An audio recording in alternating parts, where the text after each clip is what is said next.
नमस्कार मित्रांनो, मी प्रतीक पुरे. मराठा आरक्षणावरून फार काही बोललं जातं. तुम्ही बोलत असाल तुमच्या ग्रुप्समध्ये, मित्रांशी चर्चा करत असाल.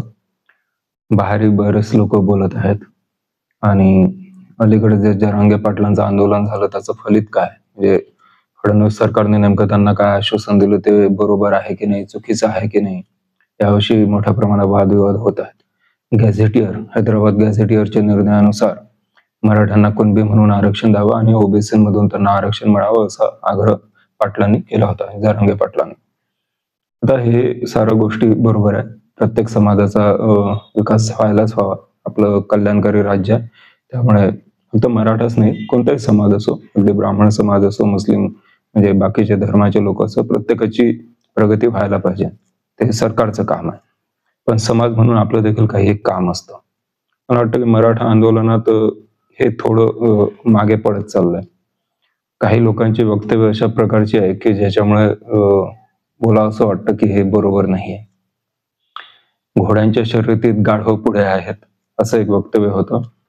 त्यानंतर आमच्या सात आम्हाला आरक्षण फक्त शिक्षणासाठी हवंय, आमची बरोबरी करायला 7 पिढ्या जातील तुमच्या, अशा पद्धतीचं आणखीन एक विधान आलंय अलीकडेच. आणि ठीक आहे, ती सामान्य पोरं होती, त्यांना फारशी तेवढी समज नसेल, त्याच्यामुळे दुर्लक्ष करू शकतो. पण अलीकडेच एका मोठ्या माणसाने विधान केले, कमी बुद्धीचे लोक म्हणून. आणि हे विधान कोणाबद्दल केलं तर मराठा कुणबी लोकांबद्दलच केलंय.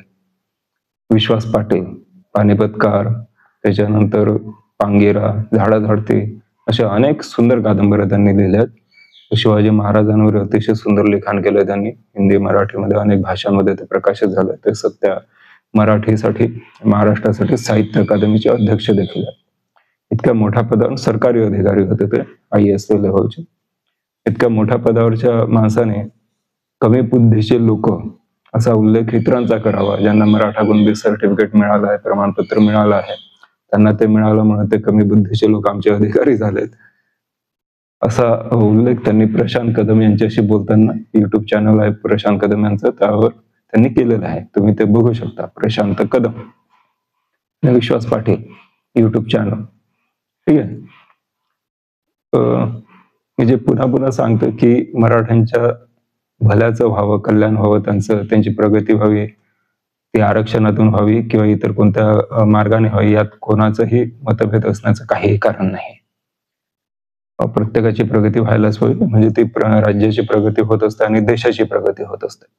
पण हा जो सरंजामीपणा येतो तुमच्या बोलण्यातून, मराठ्यांच्या बोलण्यातून वारंवार, त्याला काही आवर घालण्याची गरज आहे असं मला व्यक्तिशः वाटतं. पाटलांना जर, विश्वास पाटलांना अशा पद्धतीचं जर मानसिकता असेल, असा माज असेल, तर हे फार कठीण आहे. मी माज हा शब्द जाणीवपूर्वक वापरतो. हा माझोरडेपणाच आहे. म्हणजे घोड्यांची शर्यत, तुम्ही गाढव, तुमच्या 7 पिढ्या जातील आमची बरोबरी करायला, असं इतरांना म्हणणं, किंवा तुमचे जे बांधव आहे, कुणबी बांधव, त्यांनाच कमी बुद्धीचे म्हणणं. आता आरक्षण ही जेमतेम 75 वर्षाची गोष्ट आहे. आरक्षणाच्या आधी शेकडो लोकांनी, जे दलित असतील, शूद्र असतील, त्यांनी पराक्रम गाजवलेले आहेत. शिवाजी महाराज हे शूद्रच आहेत. तेव्हाच्या ब्राह्मणांनी प्रचंड छळ केला होता. ब्राह्मणांनी नाही, स्वतःला 96 गोळी समजणाऱ्या मराठ्यांनी त्यांचा प्रचंड छळ केलेला आहे. इतिहास वाचा म्हणजे समजेल तुम्हाला. तुकाराम महाराज ते शूद्रच आहेत. त्यांचाही अनेकांनी प्रचंड अपमान केलेला आहे. चोखा महार, नामदेव, जनीबाई, दासी. आता बायका तर कुठल्याही धर्माच्या असो, जाती धर्मात, त्यांना कधी आयुष्यात आरक्षण भेटलेलं नव्हतं. पण त्यांनी पराक्रम गाजवले. महाराणी ताराबाई असोत, लक्ष्मीबाई असोत, चन्नम्मा असोत, चांदबीबी असोत, शेकडो हजारो नावं आहेत. ज्योतिराव फुले, विश्रामरामजी शिंदे, किती लोकांचं घ्यायचं, यांना कुठं आरक्षण भेटलं होतं? आणि सर्व शूद्रच होते, कुणबीच होते, दलित होते. बाबासाहेब आंबेडकर, ज्या माणसामुळे ह्या सर्वांना आरक्षण भेटलं, ज्यांच्या तुम्ही भांडणं करत आहात की आम्हाला ओबीसी मधून भेटावं, तर बाबासाहेब आंबेडकरांना का ब्रिटिशांनी आरक्षण दिलं होतं का? नाही, ते स्वतःच्या कर्तृत्वावर गेलं. कर्तृत्व हा फार मोठा गरजेचा भाग असतो आणि तशी परिस्थिती घडण्याची गरज असते. ती परिस्थिती सर्वांना भेटावी, सर्वांना एक न्याय भेटावा, म्हणून हे आरक्षण दिलं गेलं होतं. आणि आताही सरकारची जबाबदारी असते ती. आजवरच्या सरकारने काही केलं नाही. सारे मराठेच होते, त्यांना उडी शिवाय घालत नाही. घालायला पाहिजे तुम्ही. तुमचा अधिकार आहे तो. तुम्ही मत दिलंय.